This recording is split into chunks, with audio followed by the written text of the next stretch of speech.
ಕನಕದಾಸರು ಹೇಳ್ತಾರೆ, ಸತ್ಯವಂತರ ಸಂಘವಿರಲು ತೀರ್ಥವ್ಯಾತಕ್ಕೆ, ನಿತ್ಯಜ್ಞಾನಿಯಾದ ಮೇಲೆ ಚಿಂತೆಯಾತಕ್ಕೆ ಅಂತ.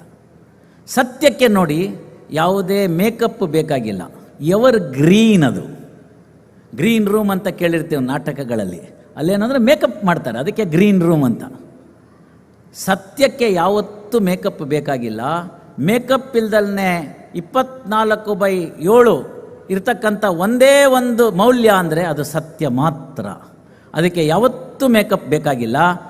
ಅದು ಯಾವಾಗಲೂ ಕೂಡ ನವ ತರುಣಿಯಂತೆ ಶೋಭಿಸ್ತಕ್ಕಂಥದ್ದು ಅಂತ ಹೇಳಿ ಸತ್ಯವನ್ನು ಕೊಂಡಾಡ್ತಾರೆ.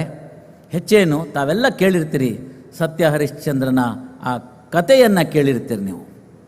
ಬಹಳಷ್ಟು ಜನಕ್ಕೆ ಅನಿಸುತ್ತೆ, ಅಲ್ಲ ಸರ್, ರಾಜ ಆಗಿ ಯಾವುದೋ ಒಂದನ್ನು ಸುಮ್ಮನೆ ಬಿಟ್ಟಿದ್ರೆ ಮುಗ್ದೋಗ್ತಾ ಇತ್ತು, ಅದು ಯಾತಕ್ಕೆ ಅದಕ್ಕೆ ಅಷ್ಟು ಕಟ್ಟು ಬಿದ್ದ ಅಂತ. ತಾವೆಲ್ಲ ಕೂಡ ಸತ್ಯ ಹರಿಶ್ಚಂದ್ರನ ಚರಿತ್ರೆಯನ್ನು ಮತ್ತೊಮ್ಮೆ ಹೋಗಿ ನೋಡಿ. ಮಾತುಕತೆ ಅದೆಲ್ಲ ಆ ವಿವರಗಳಿಗೆ ಹೋಗೋದು ಬೇಡ. ಎಲ್ಲ ಆಗಿರುತ್ತೆ, ಹೆಂಡತಿಯನ್ನು ಮಗುವನ್ನು ತ್ಯಜಿಸಿರ್ತಾನೆ, ಎಲ್ಲ ಆಗಿರುತ್ತೆ. ಸ್ಮಶಾನವನ್ನು ಕಾಯ್ತಕ್ಕಂಥ ಒಂದು ಕೆಲಸ ಬರುತ್ತೆ. ಅಲ್ಲಿ ಆ ಮಾಲೀಕನ ಕೊಟ್ಟಂತಹ ಆದೇಶವನ್ನು ಇಟ್ಕೊಂಡಿರ್ತಾನೆ, ಅದನ್ನು ಸತ್ಯವಂತನಾಗಿ ಪಾಲಿಸ್ತಿರ್ತಾನೆ. ಏನದು ಅಂತ ಹೇಳಿದ್ರೆ, ಯಾರಾದರೂ ಆ ಸ್ಮಶಾನದೊಳಗಡೆಗೆ ಒಂದು ಹೆಣವನ್ನು ಅಂತ್ಯಕ್ರಿಯೆಗಾಗಿ ತರ್ತು ಅಂತಂದರೆ ಅದಕ್ಕೆ ಕೊಡಬೇಕಾದಂತಹ ದಕ್ಷಿಣೆ ಇತ್ಯಾದಿಗಳನ್ನೆಲ್ಲ ಹೇಳಿರ್ತಾನೆ, ಇಷ್ಟಿಷ್ಟು ಕೊಡಬೇಕು ಅಂತ. ವಿಧಿಯ ಒಂದು ಆಟ. ಸತ್ಯ ಹರಿಶ್ಚಂದ್ರನಿಗೆ ಪಾಠ, ನಮಗೆಲ್ಲರಿಗೂ ಪಾಠ, ಅವನಿಗೆ ಪರೀಕ್ಷೆ. ಚಂದ್ರಮತಿ ಪ್ರಲಾಪ ಅಂತ ಒಂದು ಪದ್ಯ. ಆ ಸತ್ಯ ಹರಿಶ್ಚಂದ್ರನ ಹೆಂಡತಿ ಚಂದ್ರಮತಿ, ಲೋಹಿತಾಶ್ವ ಅಂತ ಮಗ. ಅವನಿಗೆ ಒಂದು ಹಾವು ಕಚ್ಚಿ ಒಂದು ಅಪಮೃತ್ಯು ಆಗಿಬಿಡುತ್ತೆ. ಇವಳ ಹತ್ರ ಏನೂ ಇಲ್ಲ, ಏನಂದರೆ ಏನೂ ಇಲ್ಲ, ಉಟ್ಟ ಬಟ್ಟೆ ಬಿಟ್ಟರೆ ಬೇರೇನೇನೂ ಇಲ್ಲ. ಆ ಅಂತ್ಯ ಸಂಸ್ಕಾರಕ್ಕೆ ಮಗುವನ್ನು ಕೈಯಲ್ಲಿ ಹಿಡಿದು ಬಂದಿದ್ದಾಳೆ ತಾಯಿ. ಸ್ಮಶಾನ ಕಾಯ್ತಕ್ಕಂಥವನು, ಮಹಾರಾಜ ಆಗಿರ್ತಕ್ಕಂಥವನು, ಇವತ್ತಿನ ಒಂದು ಸತ್ಯದ ನುಡಿಗೋಸ್ಕರ ಸ್ಮಶಾನವನ್ನು ಕಾಯ್ತಕ್ಕಂಥ ಕಾವಲುಗಾರನಾಗಿರ್ತಕ್ಕಂಥ ತನ್ನ ಪತಿ ನಿಂತಿದ್ದಾನೆ.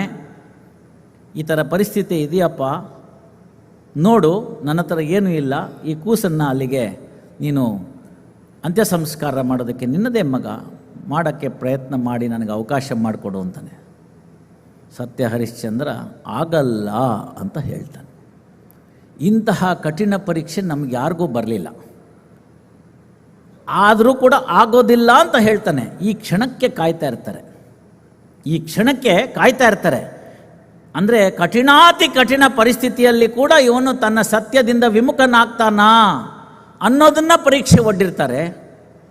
ಆಗ ಪುಟವಿಟ್ಟ ಚಿನ್ನದಂತೆ ಅವನು ತನ್ನ ಮೌಲ್ಯವನ್ನು ಕಾಪಾಡಿಕೊಳ್ಳಲು ಬಂದಾಗ ದೇವತೆಗಳೆಲ್ಲ ಮುಂದೆ ಅವನಿಗೆ ಒಲಿದು ಪುಷ್ಪವೃಷ್ಟಿ ಆಗುತ್ತೆ. ಅವನಿಗೆಲ್ಲ ಮುಂದೆಲ್ಲ ಕಥೆ ತಮಗೆ ಗೊತ್ತಿದೆ.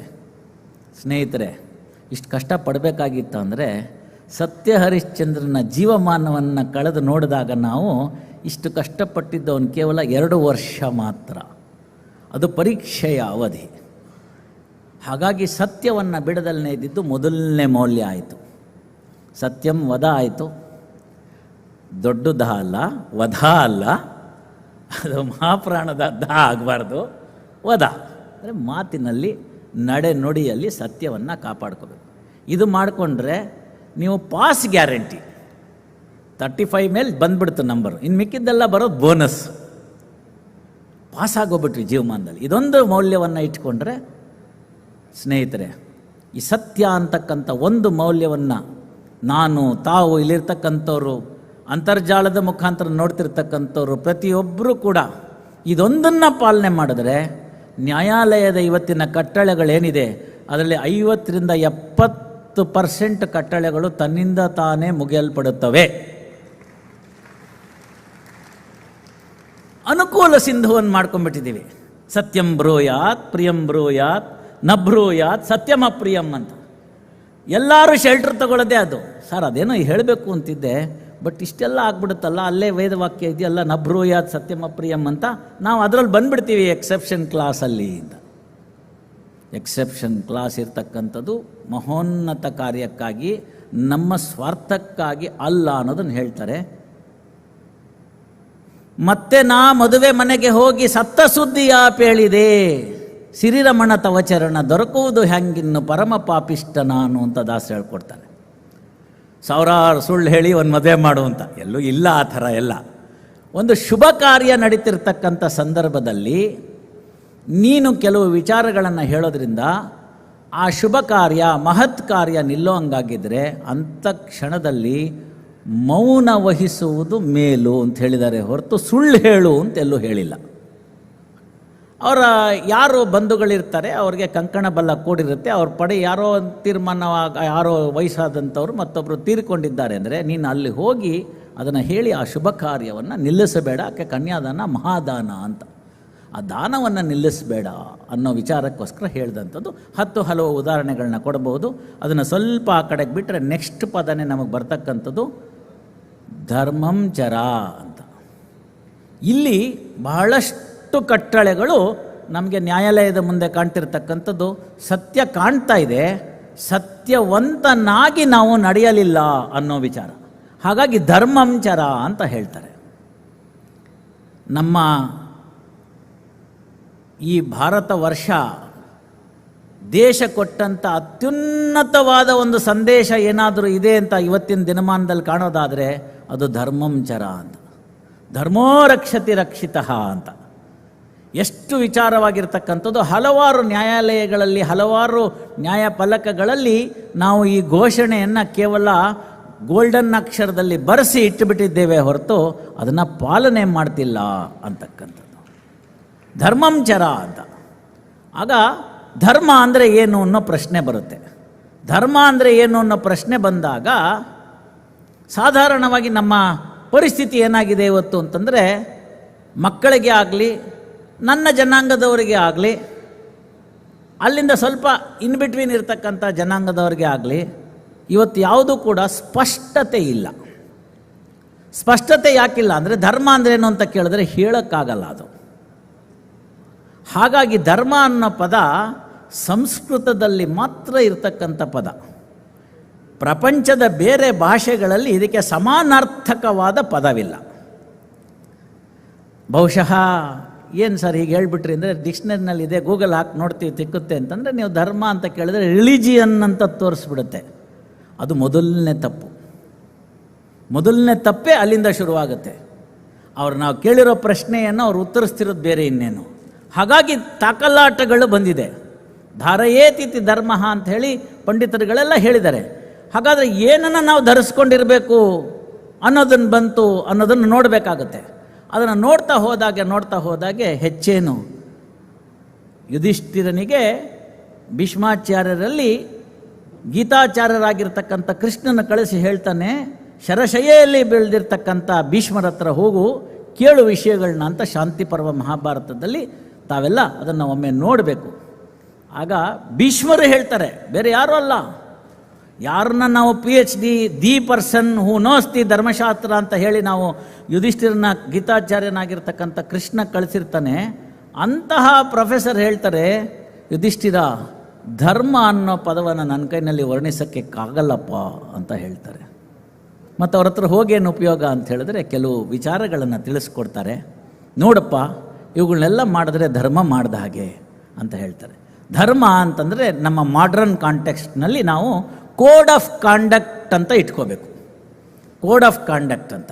ಆ ಕೋಡ್ ಆಫ್ ಕಾಂಡಕ್ಟ್ ಅಂತ ನಾವು ನಿಯರೆಸ್ಟ್, ನಾನು ಸ್ವಲ್ಪ ಸ್ಪಷ್ಟವಾಗಲ್ಲದೆ ಇದ್ರೂ ಕೂಡ ನಿಯರೆಸ್ಟ್ ಇನ್ ದಿ ಇಂಗ್ಲೀಷ್ ಲ್ಯಾಂಗ್ವೇಜ್ನಲ್ಲಿ ಹೇಳ್ಬೋದಾದ್ದು ಅಂತಂದರೆ ಕೋಡ್ ಆಫ್ ಕಾಂಡಕ್ಟ್ ಅಂತ. ಒಬ್ಬ ಮನುಷ್ಯ ಹೇಗೆ ನಡ್ಕೋಬೇಕು ಈ ಪ್ರಪಂಚದಲ್ಲಿ ಅನ್ನೋದನ್ನು ತಿಳಿಸ್ತಕ್ಕಂಥದ್ದೇ ಒಂದು ಕ್ಯಾಪ್ಸೂಲ್ ಫಾರ್ಮ್ನಲ್ಲಿ ಹಿಡಿದಿಡತಕ್ಕಂಥ ಪ್ರಯತ್ನ ಧರ್ಮ ಅನ್ನೋ ಪದಕ್ಕೆ. ಕಷ್ಟ ಸಾಧ್ಯ. ಆಕಾಶದಷ್ಟು ಅಗಲ, ಆ ಆಕಾಶದಷ್ಟು ಅಗಲವಾಗಿರ್ತಕ್ಕಂಥ ಕ್ಯಾನ್ವಾಸ್ನಲ್ಲಿ ನಾನು, ತಾವು, ಇಲ್ಲಿರ್ತಕ್ಕಂಥ ಎಲ್ಲರೂ, ಅಂತರ್ಜಾಲದಲ್ಲಿರ್ತಕ್ಕಂಥವರು ಎಲ್ಲರೂ ಕೂಡ ನಮಗೆ ಇಷ್ಟವಾಗಿರ್ತಕ್ಕಂತಹ ಚಿತ್ರ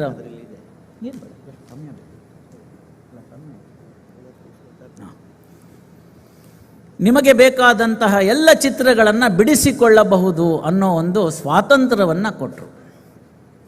ಹಾಗೆ ಕೊಟ್ಟಂಥ ಸ್ವಾತಂತ್ರ್ಯ ಯಾತಕ್ಕಾಗಿ ಅಂತ ಹೇಳಿದ್ರೆ ಮಾನವ ಕುಲದ ಉದ್ಧಾರಕ್ಕಾಗಿ ಅಂತ. ಒಂದು ಸಿಕ್ತು, ಒಂದು ಪ್ಯಾರಾಮೀಟರ್ ಸಿಕ್ತು, ಸತ್ಯ ಹೇಳಬೇಕು ಅನ್ನೋದು ಅದರಲ್ಲಿ ಒಂದು ಸಿಕ್ತು, ಅಷ್ಟೇ ಸಾಕ ಅಂತ ಹೇಳಿದ್ರೆ ಇವತ್ತು ನಾವು ನ್ಯಾಯಾಲಯದ ಒಂದು ಪರಿಧಿ ಒಳಗಡೆಗೆ ಎನ್ವಿರಾನ್ಮೆಂಟಲ್ ಲಾ ಅಂತ ಕರಿತೀವಿ. ಭಾಳ ತಾವೆಲ್ಲ ನೋಡಿ, ನಮ್ಮ ನದಿಗಳಿಗೆ ಹೆಸರಿಟ್ಟಿರ್ತಕ್ಕಂಥದ್ದು ನೋಡಿ, ಎಲ್ಲ ಮಾತೆಯರ ಹೆಸರುಗಳೇ ಜಾಸ್ತಿ. ಅಲ್ಲೊಂದೊಂದು ಇಲ್ಲೊಂದು ಗಂಡಸರ ನದಿಗಳು ಅಂತ ಇದೆ, ಬ್ರಹ್ಮಪುತ್ರ ಇರ್ಬೋದು, ಮತ್ತೊಂದಿರ್ಬೋದು. ಯಾಕೆ ಇದನ್ನು ನಾನು ಹೇಳ್ತಾ ಇದ್ದೀನಿ ಅಂತ ಹೇಳಿದ್ರೆ, ಆ ತಾಯಿಗೆ ಕೊಟ್ಟಂಥ ಬೆಲೆಯನ್ನು ನಾವು ನದಿಗೆ ಕೊಟ್ಟಾಗ ಅದನ್ನು ಕಲುಷಿತಗೊಳಿಸಬಾರದು ಅನ್ನೋ ಒಂದು ರೀತಿಯಲ್ಲಿ ತಾಯಿ ಎಷ್ಟೇ ಗೌರವಿಸಬೇಕು ಅಂತಕ್ಕಂಥ ವಿಚಾರವನ್ನು ಮೊಟ್ಟ ಮೊದಲು ವಿಶ್ವಕ್ಕೆ ಕೊಟ್ಟಿದ್ದು ಈ ರಾಷ್ಟ್ರ ಆಯಿತು. ನ್ಯಾಯಾಂಗದ ಪಾತ್ರ ಎಲ್ಲಿಗೆ ಬಂತು ಈಗ ಅಂತಂದರೆ, ಅದನ್ನು ನಾವು ಆ ಒಂದು ವ್ಯಾಲ್ಯೂ ಬೇಸ್ಡ್ ಇಟ್ಕೊಂಡು ಆ ನಂತರ ನಡೆಸಬೇಕು. ನಾನು ಹೀಗೆ ಸುಮ್ಮನೆ ವಿಚಾರ ಮಾಡ್ತಿರುವಾಗ ನೋಡಿದೆ, ಹಲವಾರು ನದಿಗಳಿಗೆ ಈಗ ಕಾರ್ಖಾನೆಗಳಿಂದ ತ್ಯಾಜ್ಯಗಳನ್ನು ಬಿಡ್ತಕ್ಕಂಥದ್ದು ಇತ್ಯಾದಿ ಇತ್ಯಾದಿ ಬೇರೆ ಬೇರೆ ಕಲುಷಿತಗೊಳಿಸ್ತಕ್ಕಂಥದ್ದು ಎಲ್ಲ ನಡೆದು ಹೋಗಿದೆ. ಅದಕ್ಕೆ ನ್ಯಾಯಾಲಯಗಳು ಕೂಡ ಆಗಾಗ ಸಾಕಷ್ಟು ತನ್ನ ಕಾರ್ಯವ್ಯಾಪ್ತಿಯನ್ನು ಮೀರಿ ಸಹಾಯಕ್ಕೆ ಬಂದು ಮನುಕುಲದ ಉದ್ಧಾರಕ್ಕಾಗಿ ಟೊಂಕ ಕಟ್ಟಿ ನಿಂತಿದೆ. ಸಾಕಾಯ್ತಾ ಅಂದರೆ ಸಾಕಾಗಲ್ಲ. ರಾವಣಾಸುರನ ಹೊಟ್ಟೆಗೆ ಅರಕಾಸಿನ ಮಜ್ಜಿಗೆಯಂತೆ ಆಗಿದೆ. ಅಲ್ಲಿಗೇನಾಗಬೇಕು? ಸಾಮಾಜಿಕ ಪ್ರಜ್ಞೆ ಬೆಳಿಬೇಕು. ಸಾಮಾಜಿಕ ಪ್ರಜ್ಞೆ ಬರಬೇಕಾದ್ರೆ ಏನು ಬರಬೇಕು ಅಂದರೆ, ಧರ್ಮ ಅನ್ನೋದೇನು ಅಂತ ಅರ್ಥ ಆಗಬೇಕು. ನದಿಯನ್ನು, ನೀರಿನ ಸೆಲೆಗಳನ್ನು ಕಲುಷಿತಗೊಳಿಸಬಾರದು ಅನ್ನೋ ಒಂದು ಪ್ರಜ್ಞೆ ಬಂದರೆ ಅದು ಧರ್ಮದ ಒಂದು ಪೇಂಟಿಂಗ್ ಆಯಿತು ಒಂದು ಮೂಲೆಯಲ್ಲಿ. ಇಲ್ಲಿ ಈ ಭಾಗದಲ್ಲಿ ಬೇಡ್ತಿ ಯೋಜನೆ ಅಂತ ಒಂದು ಬಂತು ಉತ್ತರ ಕನ್ನಡದಲ್ಲಿ. ಬೇಡ್ತಿ ನದಿಗೆ ಒಂದು ಏನು ನೀರೆಲ್ಲ ದಂಡಾಗಿ ಹೋಗ್ತಾ ಇದೆ, ಅದಕ್ಕೊಂದು ನಾವೊಂದು ಅಣೆಕಟ್ಟು ಕಟ್ಟಿ ಒಂದು ವಿದ್ಯುತ್ ಎಲ್ಲ ತಗೊಳ್ತೀವಿ ಹಾಗೆ ಅಂತ. ಇಲ್ಲಿ ನಮ್ಮ ಶಿರಸಿಯ ಸೋಂದ ಪಕ್ಕದಲ್ಲಿ ಸ್ವರ್ಣವಲ್ಲಿ ಮಠದ ಗುರುಗಳೇನಿದ್ದಾರೆ ಅವರು ಏಕಾಂಗಿಯಾಗಿ ಹೋರಾಡಿದ್ರು ಅದಕ್ಕೋಸ್ಕರ. ಇವತ್ತು world ಮ್ಯಾಪಲ್ಲಿ most pure and unpolluted ನದಿ ಯಾವುದು ಅಂತ ಕೇಳಿದ್ರೆ ಅಘನಾಶಿನಿ ಅಂತ ಉಳಿತು. ಅಘನಾಶಿನಿ ಅಂತ ಉಳಿತು. ಅಘ ಅಂದರೆ ನಿಮಗೆಲ್ಲ ಗೊತ್ತಿದೆ, ಪಾಪ ಅಂತ. ನಾಶಿನಿ ಅಂದರೆ ಪಾಪವನ್ನು ತಳ್ತಕ್ಕಂಥ ಏಕೈಕ ನದಿಯಾಗಿ ಉಳ್ಕೊಂಡಿದ್ದು ಯಾವುದು? ಅಘನಾಶಿನಿ. ಮುಂದೆ ಸಮುದ್ರಕ್ಕೆ ಸೇರುತ್ತೆ. ಯಾಕೆ ನಾನು ನಿಮ್ಗೆ ತಿಳಿಸ್ಕೊಟ್ಟೆ ಅಂತಂದರೆ, ಪ್ರಾಣಿ ಪಕ್ಷಿ ಇವುಗಳಿಗೆಲ್ಲನೂ ನ್ಯಾಯ ಕೊಡಬೇಕು ಅಂತ ನಾವು ಸೀಟ್ ಆಫ್ ವಿಕ್ರಮಾದಿತ್ಯ ಅಂತ ಓದ್ತೀವಿ. ಪಾಠಗಳಲ್ಲಿ ಇಟ್ಟಿದ್ದಾರೆ ಪಾಠನ, ಅದರ ಆಂತರ್ಯ ಹೇಳಿಲ್ವೇ?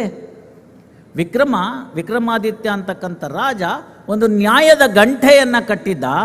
ಕೇವಲ ಮನುಷ್ಯರಲ್ಲ, ಪ್ರಾಣಿ ಪಕ್ಷಿಗಳು ಅದನ್ನು ಬಾರಿಸಬಹುದಾಗಿತ್ತು ಅಂತ. ನಮ್ಮ ವೈದ್ಯರ ಕ್ಷೇತ್ರ ಹಾಗೂ ವಕೀಲರ ಕ್ಷೇತ್ರ, ನ್ಯಾಯಾಂಗದ ಕ್ಷೇತ್ರ ಒಟ್ಟಾಗಿ ಹೇಳೋದಾದರೆ ಎರಡನ್ನೂ ಕೂಡ ನಾವು ನೋಬಲ್ ಪ್ರೊಫೆಷನ್ ಅಂತ ಕರಿತೀವಿ. ಅಂದರೆ ಶ್ರೇಷ್ಠವಾಗಿರ್ತಕ್ಕಂಥ ವೃತ್ತಿಗಳು ಅಂತ ಕರಿತೀವಿ. ಯಾಕೆ ಅಂತಂದರೆ ಕೂಡ ಎರಡೂ ಕೂಡ ಮನುಷ್ಯನ ಪ್ರಾಣವನ್ನು ರಕ್ಷಿಸ್ತಕ್ಕಂಥ ಒಂದು ವೃತ್ತಿ ಅಂತಕ್ಕಂಥದ್ದು. ನಾವಂತೂ ವೈದ್ಯೋ ನಾರಾಯಣೋ ಹರಿಹಿ ಅಂತ ಮೊದಲಿಂದನೇ ಹೇಳ್ಕೊಂಬಂದಿರ್ತಕ್ಕಂಥ ದೇಶ. ಹೀಗೆ ಬಂದಾಗ ಏನಾಗಿತ್ತು ಅದರಲ್ಲಿ ಅಂತಂದರೆ, ನ್ಯಾಯದ ಗಂಟೆಯನ್ನು ಬಾರಿಸಿ ಪ್ರಾಣಿ ಪಕ್ಷಿಗಳು ನ್ಯಾಯವನ್ನು ಕೇಳ್ತಿರ್ತಕ್ಕಂಥ ವಿಕ್ರಮಾದಿತ್ಯನ ಸೀಟ್ ಆಫ್ ಜಸ್ಟಿಸ್ ಏನಿತ್ತು, ಇವತ್ತು ಅಲ್ಲಿಗೆ ನೋ ಬೆಲ್ ಪ್ರೊಫೆಷನ್ ಅಂತ ಮಾಡ್ಕೊಂಡ್ಬಿಟ್ಟಿದ್ದೀವಿ. ನ್ಯಾಯದ ಗಂಟೆನೇ ಕಿತ್ತಾಕ್ಬಿಟ್ಟಿದ್ದೀವಿ, ಬಾರಿಸೋದೆಲ್ಲಿಂದ ಅಂತ. ಈ ಎಲ್ಲದಕ್ಕೆ ಕಾರಣಗಳೇನಾಯಿತು ಅಂತಂದರೆ ಇನ್ನಿತರ ಮೌಲ್ಯಗಳಾಯಿತು.